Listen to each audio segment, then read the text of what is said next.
just because you're creative and you have these things, there's a right type of business for you. And having your own business is not for everybody, period. That's for sure. I firmly believe that. It just isn't. Like, some people are just not cut out for it, and they just shouldn't do it. But there are different types of businesses.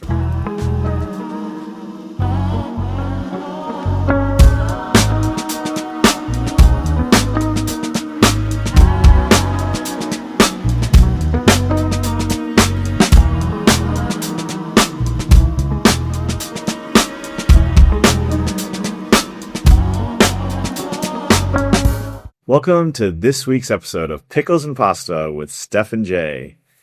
This week's episode, we are going to talk about how you get from idea to income. How do you come up with a great idea, and now you got to turn it into a business? And how the hell are you going to do that?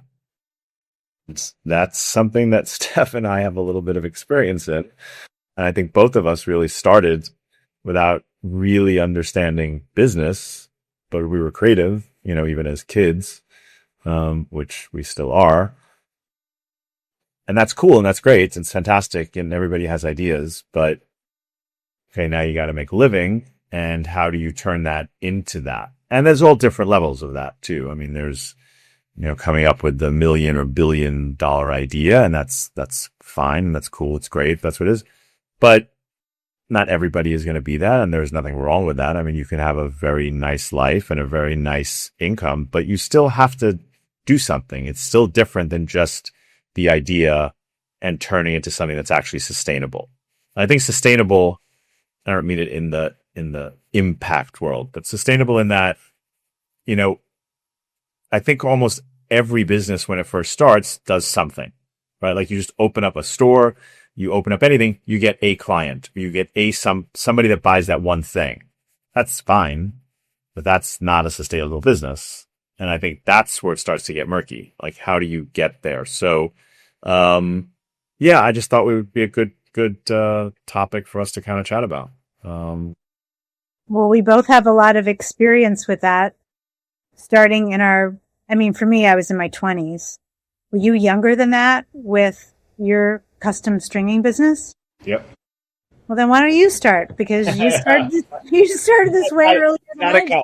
First of all, it's not a contest, and second of all, it's not an age thing. It doesn't matter. You've gone through stuff. I mean, my experience was certainly very, very different than yours, and it's very interesting how different they were. But yeah, no, ladies first. You can go. You can go. I mean, unless you really feel you want me to. I just feel like you starting something before you're 20. That says more than just what the story is. Like, there's a level of confidence, maybe. I think it's a level of stupidity. Stupidity. Yeah, well, but I think that's important to kind of go there, because mine was, I went to college and then I went to art school. And so, like, there were steps ahead of mine. You kind of dove into something out of passion. And I think that's really interesting. And you turned it into a $1 million business. So I think that's interesting. Yeah. So sure. I mean, I'm fine. I mean, if we're going to get into it, sure, it's fine. Yeah, yes and no to everything that you just said about me, at least. Look, I started because I had to make money, and I had to make money because training and traveling and coaching and rackets and everything else cost money. And we come from money, and we didn't have any money, and I didn't have anybody that was going to give me money just because I was a nice person or I was talented. Like, just, it wasn't happening. I was too young and too old. And so I had to do it on my own. I had to figure it out. And so I had to work, and working a regular job and trying to train was not possible. And I was breaking strings left, right, and center, and it was costing me a fortune to get my racket strung. And so I started it really with no intention of it ever being a business, with no knowledge, no experience, no nothing. I mean, my father wasn't a businessman. I mean, he had a business until he retired, and he figured it out. He was a very smart guy, so it was a little different for him. And he was good in math, and he was good in science. He was just good at a lot of things. And so he also he was not a business guy at all, like by any stretch. And he had said, if I was more of a business guy, I would have made, a good living, and instead of what he did. But he was a good person. And so he wasn't looking at it from that businessy perspective. And neither was I. I was like, I need to make enough money so that I could stay on tour and go places I had to go. And then eventually the business took off really, I don't want to say by chance, but it did. It just kind of took off. Then I had to figure it all out. Like I had no idea what I was doing. I mean, I was not, I had no education at all. Even though I was in school till the middle of high school, I really wasn't. And I had to figure it out. I had to learn everything. I mean, accounting and bookkeeping, accounting, legal documents, I had to figure it out, and I just did. I made it up as I went along. So, I mean, the stringing stuff was, I came up with the techniques. Nobody was doing it that way. I thought the way people were doing it was silly. It didn't make sense. And there was nobody for me to talk to get advice. I just played around with it, and I experimented, and then I came up with something, and it worked. And then I had to figure out all the other stuff, and I really didn't know anything. I had no idea, but I just trial and error and doing what made sense to me, was really that simple. Stuff that I did made sense to me. The way I did an invoice made sense to me. The way I billed people made sense to me. It wasn't necessarily the way people did things. I learned, I listened, I, observed what other people did. And if I liked it, I would use it. And if I didn't, I would do something else. So that strikes an interesting point, actually. There's something about you doing things the way they made sense to you. That clicks with me, because I think as creative people, no matter how you use that creativity, you were using it then to create a way to string a racket that worked better than the way they were sold. And you had you got to say that you had guts to do that, and chutzpah and confidence. There had to have been a level of confidence and cockiness. And I think that does sometimes come from having no formal education around certain things. It allows for a new way to come in and take over that is better. And so I think that there is something to young people starting businesses, even without experience and without formal education around it. I think that's ingenuity. And I think ingenuity was really what we're talking about when you take someone who's creative and you turn it into a business. I think that's the word. What do you think around, how does that word ingenuity fit into the construct that you created way back before you were even 20 years old? I mean, look, I think as creatives, and this is why I say that, like I was doing something that wasn't technically considered a creative job, but I was very creative in it. And I came up with systems and techniques that didn't exist. So, you have to have that feeling, like you have to just see something that other people don't see. Like I saw it in my head. I saw it just so clearly. Like I would say to people, like, don't you see this? Like, can you not realize that this doesn't make sense? Like, why are you doing this? And so I just saw something that other people didn't see, like, and I guess that's ingenuity, right? Like, I mean, that's well, it's certainly creativity to see something that other people don't see. That's kind of the definition of creativity in a way. I guess, but you have to be able to do it, right? Like, and I was able to do it, and that's ingenuity. I guess so. Yeah. So, but I just put it in my head that I wasn't going to give up. Like, I also have that. Like, I don't give up. And that's determination. Yeah, you're hitting me. You're adjectivating me all over the place. Yeah, sure. I mean, okay. But again, when you don't know, you don't know. So you can say all those things to me, and that's great, cool, whatever. Like, to me, it was just like, I was just being me. I hear you, but we're trying to help our audience here understand what our experience has been that gives us a license to talk about how you take something from an idea, usually a creative idea in some way, and turn it into a sustainable business. And not everybody has the ability to do that. and what separates the people who have done it with the people who struggle with that and are people who are the starving artist, as is often referred to. I know for me, I didn't do that as early as you. I went the path of college, and then in college, I decided to go further and become a fashion designer. And so I took the path of formal education, and then I felt like I had the tools at some point to branch out on my own at the ripe age of 26-ish to go present my designs for dresses to Bendels. And Impressive.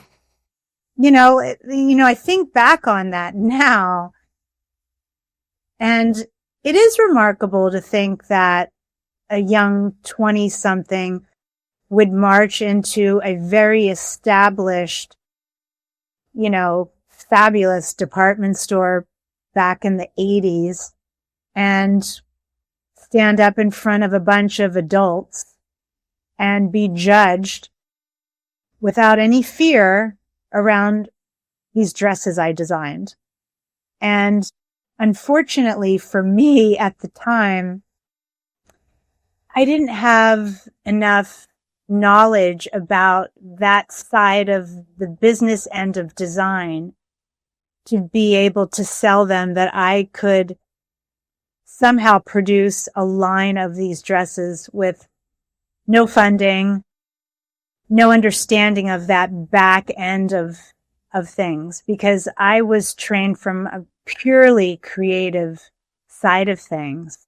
And so I think you either have to have the experience through training or education, or just be gutsy enough, like you were before you were even 20, to just do it. And But what gave you confidence to go into a store like that and say, I can sell to them? Like, how were you going to make them? If they gave you an order, what were you going to do? If they honestly, it's kind of hard for me to even because I was making them by myself. Yeah. So like a place like Bendel's, they're not going to order one dress, right? They're going to be like, okay, we'll take 300. I don't know. I mean, it's been so long. I don't know really what I was thinking, but that didn't stop me. Before I was 28, I was back at it with a different thing I was going to sell. And this time it was right when fashion designers were going into the soft home furnishings market. And I was, beat up a little bit over the experience of them not taking my dresses. But honestly, to this day, my nieces and my daughters will go and wear those dresses today. They were just like these fabulous little dresses, and dresses were a trend, but I just didn't have the business acumen to let Bendels know that I could do this. But then I pivoted a bit when designers were going to soft home furnishings and making bedding. And I don't know if I think it was a time when there were these home furnishing stores. And like there was one in New York City called Portico, and it was in Soho. I don't know if you even know of this. Obviously we didn't know each other then, but it was a store in Soho called Portico Home, and they had one in Westport, Connecticut. And then there was a fabulous store called ABC Carpet and Home, which still exists. But back then it was like 4 stories of just anything you can imagine that's gorgeous for your home. And this type of store was popular in like wealthy areas. And I was living at the time, I was newly married, and I was living with my in-laws, with my husband, and she was really into interior design. So she would take me to these stores. We would go to Palm Beach and she would take me into these home stores there. And I thought, this is something I could do. I could take ready to wear fabrics and I could interpret them into home furnishings. And so I started doing this because it was easier. Quite frankly, it was like basically creating a pillowcase. How hard can that be? Much easier than doing like a fitted dress with a lining. So I started doing these bedding ensembles, and I literally did the same thing. I marched into ABC Carpet and Home. I was probably 28 years old, and I presented my ideas and some samples to the head buyer, and he hired me. He hired me to be the freelance designer for their white labeled bedding ensembles. I got to use all of their fabrics, and I would create bedding ensembles for ABC Carpet and Home. And I started they had a thing called the New York Home Show. And so I bought this antique brass bed, and I made these gorgeous bedding ensembles, and I also added a little bit of loungewear into it because that to me marketed together. And I remember Victoria's Secret coming in. I sold to like Gumps, which was it was like the Bergdorf's of San Francisco. I sold to some big store in Canada. I sold to Portico Home in their Soho store and their Westport store. And I was on to my first real designer brand before I was 30 years old. But you worked for them. I only did freelance for ABC. I had my own brand as well, and they bought that too. So I was not even 30 years old when I was starting out, taking my creative ideas and turning them into sustainable businesses. But, still, like, I didn't have the business acumen. I was making these in a basement workroom in the house I was living in, and I hired an older woman, and she sewed them. So it was but it was a great training ground for me. That wasn't a money making business at the end of the day, was it? No, I did make money, but honestly, my father-in-law did my books. Like, it was so small. It was a very small thing. I didn't even know what a margin was. I just knew that I was designing something. I was buying the fabric. I was selling it, and I was getting reorders. So did you know, you didn't know enough at the time, am I charging too much? Am I charging too little? You didn't do analysis? No, I had no clue. No understanding of what that was. No clue. And then I got pregnant with my first child, Allegra, and I had and this is interesting. I was branching a little bit more into loungewear because I felt like the loungewear really went with the bedding. And obviously my first love was really fashion. And I remember going into Saks. I had a meeting with the Saks buyer for their loungewear department, and I was very pregnant, and I wasn't feeling well. I always love that term, very pregnant. I mean, I don't remember. I was pretty far along. I was maybe 6 months pregnant, and it turned out I had very difficult pregnancies. I literally had to go in bed rest for 3 months after that meeting. And that was when I realized that I was going to shut down this whole business. It wasn't like it was making so much money that I was like, oh, but I got to keep doing this. But that situation, even the buyer in that situation was I got the appointment. So there was something there that she was interested in, but I didn't have enough experience when Didn't she say something? Didn't she? That's the one who said something to you, you should just go home and have babies. She said, I think you should really focus on being a mom right now. And I was like, she's right. And I literally closed my business, and I focused on being a mom at that point for a few years until I got the bug again and started another business that was based on interior design. And I did do that for 20 years. And I did turn that into a very sustainable business. I mean, interior design is a really great way because you're not manufacturing anything. When you're very different. It's a whole service, it's very different. Yeah, that's another interesting point too. And there are all these different kinds of businesses, and not everybody is suited for each one. Like someone who's good at service may be horrible at a manufacturing type business, like a product business. And I think it's tricky just because you're creative and you have these things. There's a right type of business for you, and having your own business is not for everybody. Period. That's for I sure. firmly believe that. Um, it just isn't. Like some people are just not cut out for it, and they just shouldn't do it. But there are different types of businesses, right? And so you were like doing products, and then you segued into service, and you found a good niche there for yourself. Like that would seem to Yeah. work very well for you. Yeah. So it's different. It's different. Your pricing is different. Your margin is different. What is a margin when it's just service, right? Like your time and your material. Like there's a lot of different factors that go in there. And it's very tricky. It's certain businesses.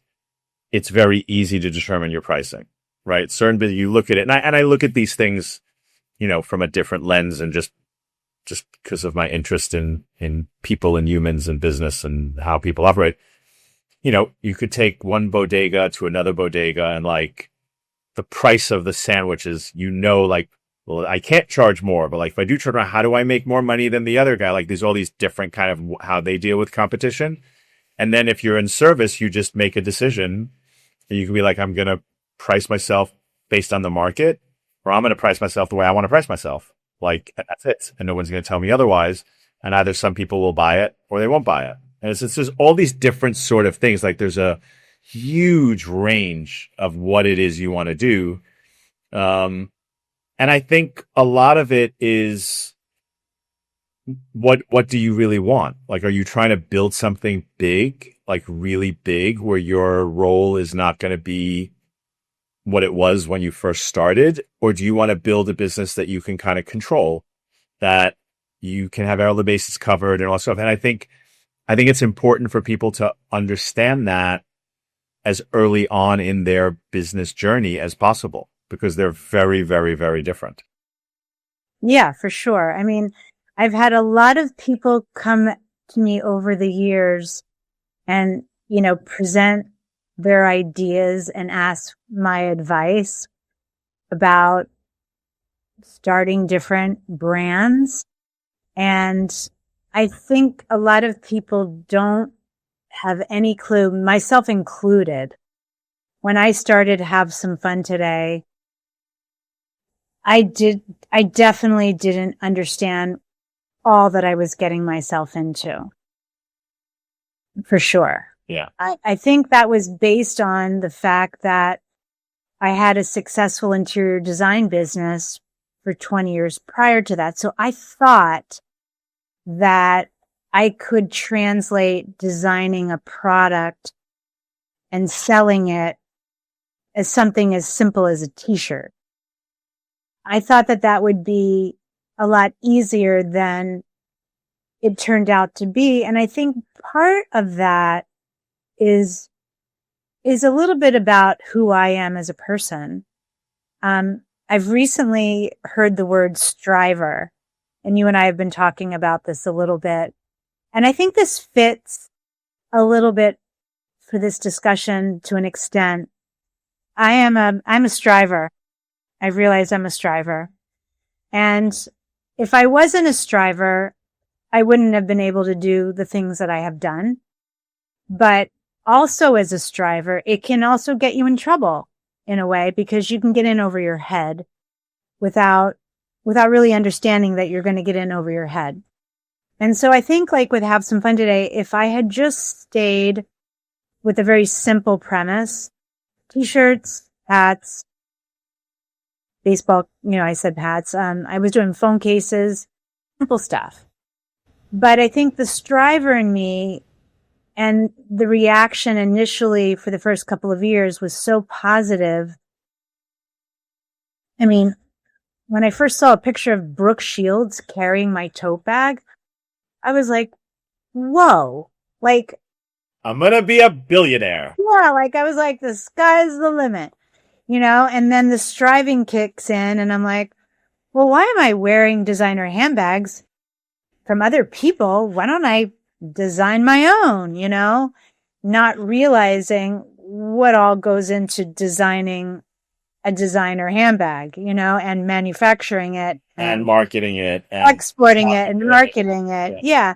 So I think that, advice would be really know all the things that you're going to have to deal with if you go down path A. What are the things that you're going to deal with if you decide to go down path B? And I'll tell you, I mean, if someone had helped me navigate that earlier on, that would have been amazing and probably saved me a lot of time and energy and money. But, my path was to go through it all and to experience it all. And yes, I survived. Couple of bumps and bruises and scars along the way, but you've definitely survived. But, I'm able to give advice on this topic because I have really lived through it. So. Yeah. I mean, I look, I agree with you. I think it is a tricky thing. And if you don't have personally the business expertise, or you don't have somebody on your team that can really help guide you through those things, it can be very, very tricky. I mean, you can look at, I mean, this is totally on a different level, but you look at Bezos as an example. I mean, he had a lot of experience in the business world before he started Amazon. Like, forget about that. He happens to be a really smart guy. I mean, put that on the side for a second. He understood finance. I mean, he understood business. He understood finance. Between him and his wife, they had that part of the business on lock. When they started, she was doing the books. He understood a little bit about how finance worked, how sales worked. He understood certain things, and they learned a lot along the way for sure. And they had the determination, and they had a decent amount of money, to get to that point. But they had that. And not every creative business has that. Not every creative person has that person in their life. So when you don't have those things and you go down these roads and you have to wear all these hats because you have to do the creative stuff of coming up with what your business is. And then you have to have the marketing hat to know how to get it going. And you have to have the financial understanding to know, like, is this the right price? And what are my costs? And how does so it gets very, very tricky. And a lot of times it gets in the way of the creative. I mean, I don't know, maybe for me, because I didn't really want to do that business. That wasn't like my life's dream. I was able to be like, I don't really want to do this work. So for me to keep this business going, I've got to have people do this for me. Like, I have to come up with ways. I mean, it was kind of a double-edged sword, and I had to push through it. Like, I was the one in the beginning who did all the work. I did everything, right? That's the way it was. So I did the work, and then I did the billing, and I did this, and I did whatever.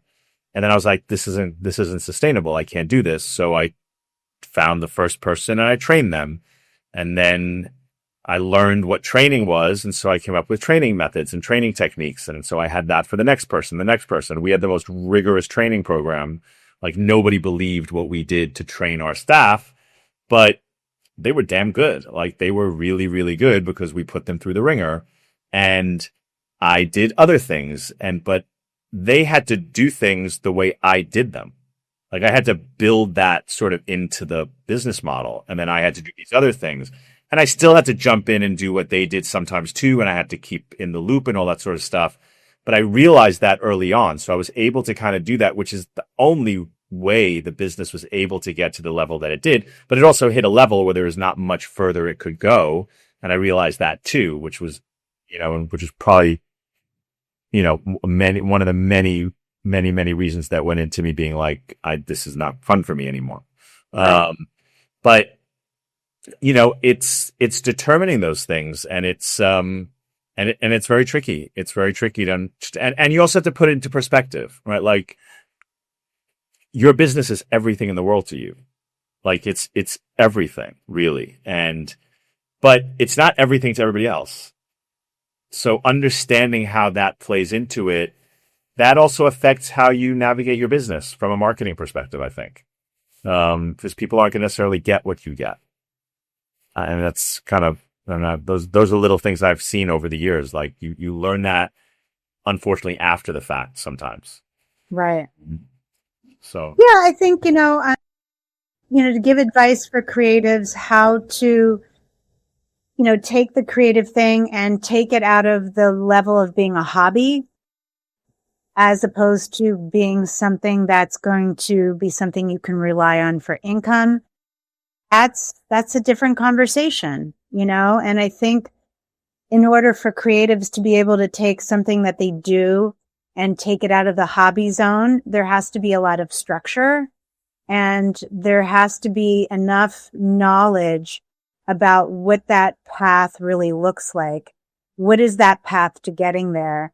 And so, for me, as I have pivoted out of manufacturing leather handbags, because I don't want to be doing that. And I came to that realization after a good amount of years doing that. Yes, is it a great product? Amazing. Great quality, made in the same factory as, brands like Zadig and Voltaire. And, the design, the functionality, amazing. But everything that it took to get that product into the hands of a consumer, that was the part that I really struggled to find joy in.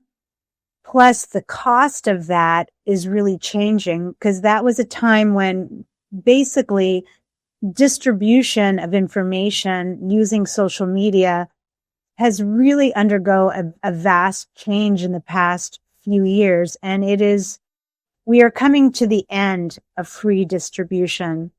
And so to be able to get that information out there so that people will buy these products, it's getting cost prohibitive and that isn't fun. And I don't feel like, putting money into the hands of Meta, to do that. So, it takes a lot of ingenuity. Okay, well, if I'm not going to do that, how am I going to shift this whole model where I'm doing something that I love creatively, but I don't want it to be a hobby and I want to make income from that. And, for me, I'm looking at the way people behave now, and I'm looking at the need for more hands-on experiences. I think people are trying to get off their phones and get off social media and do things with other people in an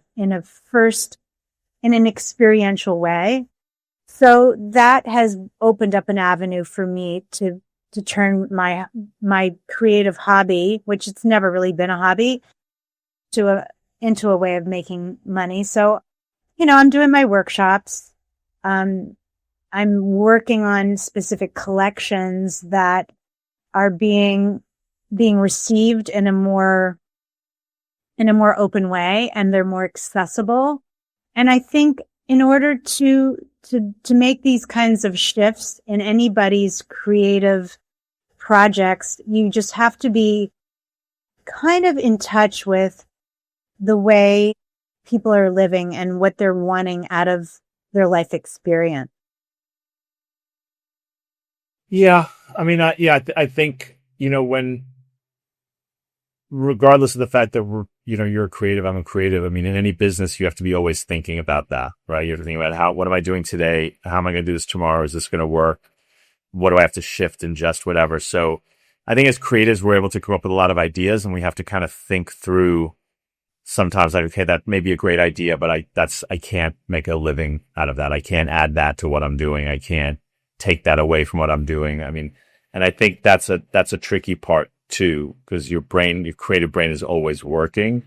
So yeah, and look, finding out what your price is also, it's important, like what do I charge for this, either product or service? How do I know it's right? Like, have you been in that place where you feel you like either overcharged or undercharged for something, like for a period of time, like either a service or with products that we've had? Like, do you feel you felt it was this, and then it turned out like that was just too low or too high, or like that affected the business in some way? Well, I mean, I've had a lot of businesses, and, in general, like when I had my design business, for the area I was in, you have to take that into account. You know, I was in, a suburb in Pennsylvania, and I was probably on the higher end of an interior design consultant, but I didn't have a problem getting that price because it wasn't like the highest. How did you base the price? It's hard to remember exactly what my thinking was. Okay. This was like 30 years ago. Okay. Can't really quite remember how I came up with that number, but I think it was through reading and seeing what other people were charging and seeing what they were charging in New York City and talking to friends, and kind of when I saw that there was low resistance to me, you know, charging $100 for a design consultation that would go towards actual hours of the job, there was low resistance to that. So you decided, you thought about it, decided, it worked, you kept doing it. Yes. Basically. Yes. Yeah. When it comes to like pricing things for Have Some Fun Today, you know, of course you're looking at other similar products and you're pricing accordingly. How does my product compare to that? So that was the model I would use for that kind of stuff. When it comes to art, you know, as an interior designer, I would place art in people's homes. I knew what the cost of it was. So I used those examples to help me get placement for what I was selling. And that's kind of the way I didn't price something in a vacuum. You know, there's a lot of comparison and understanding the materials and the market. And also sometimes like it's just not the right timing. Right. Honestly, right now, right in this day in the world, this time in the world, the pricing of art is a little wonky. Yeah. You know, I have friends that are selling pieces that are $15,000 a piece. And to me, I'm like, that seems a little high, you know, for what I'm perceiving the value of that to be. So when I price something that is maybe as big as that, and I've put tons of hours in, you know, and I try and price it even half of that, in certain markets, people are like, oh, that's so high. So it's tricky. It's a little wonky. And then other times I'll say that's $10,000 and they'll be like, I'll take it. Yeah. So it's a little all over the place. Has there ever been, is there an example or a story you can think of that, some sort of financial mistake you made that you learned from that you just won't ever do again? Yes. Hell yeah. I think.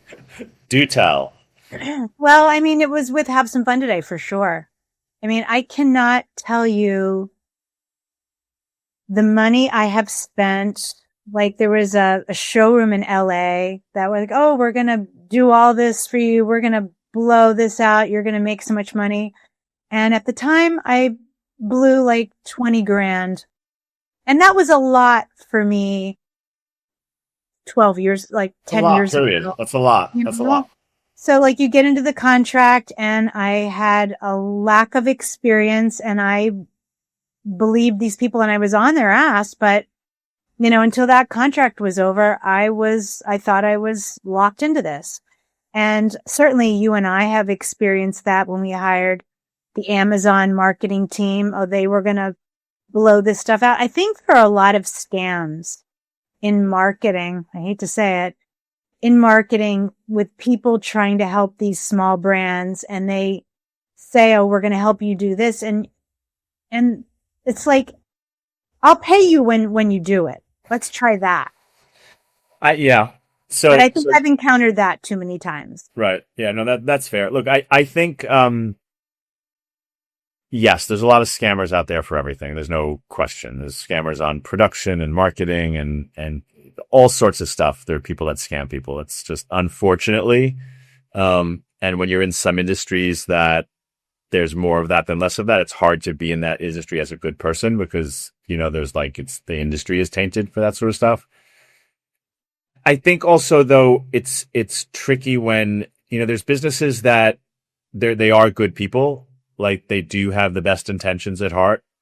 but they just either don't know or they don't do enough research before they take on a client to say, you know what, I actually can't. I do this for other people. It's not going to work for you. The thing that I do that I've been successful with other people, I can't do that for you. And we do that, like, as a company, like Effluence does that. Right. If a client comes to us, I'm like, we're not your team. Like, we're not the fit for you. It doesn't happen often because we have a vast team and we really think, but I personally, when we work with them, I really drill it in with whoever I think are the right people for the project. Like, we really go through it to be like, all right, can we really do this for them? It's not even like, can we accomplish the task? Because we probably can do that. But is this really what they're asking us? This isn't us.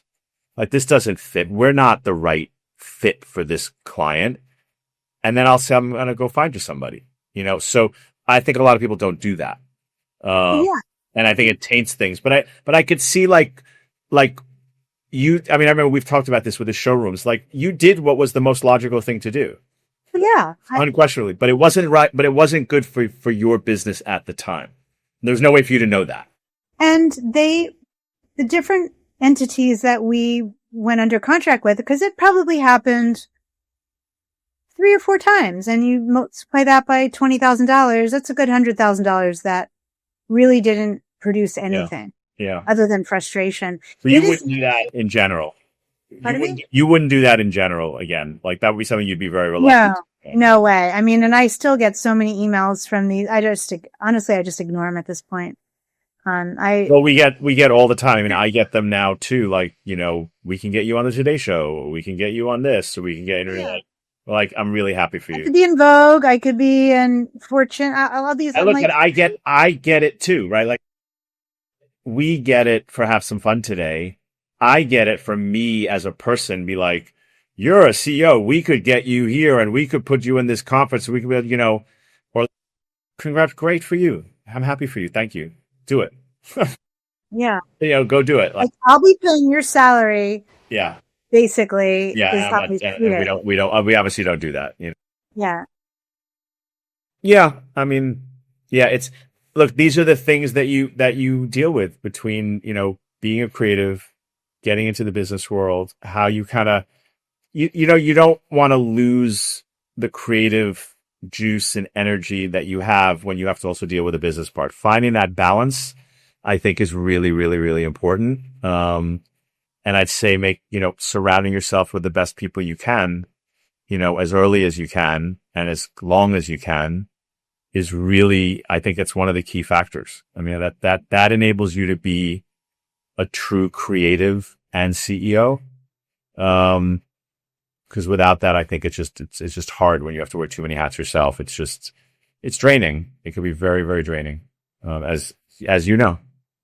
Yeah. I mean, for anybody out there listening who is a creative, I don't know if you're a painter, you're a photographer, you're a filmmaker, whatever it is that you're doing, whether it's solo or you want to create a business with multiple people, my best advice is really throw it out there, get advice from other people who are doing something similar to what you want to do, and learn what all the aspects are that are important to making that successful and taking it out of the hobby zone and into a place where you are sustainably making some kind of money.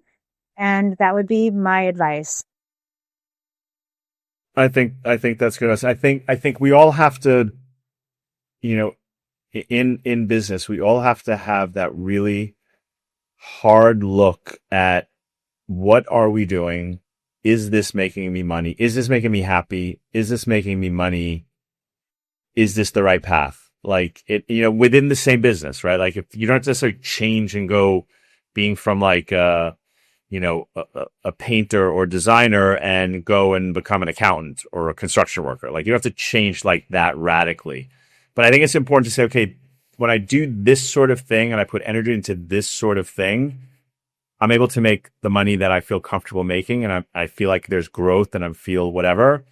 And these other things, I keep trying and they don't work. Like, and I think those are hard truths. Those are hard questions to ask because you're so passionate, right? Like, you want to do it. But I think I would suggest to everybody to do in a business that you have, that's the sort of stuff you have to think about. You have to really think that, so you can kind of, when you split your energy too much, it's just hard to have the success.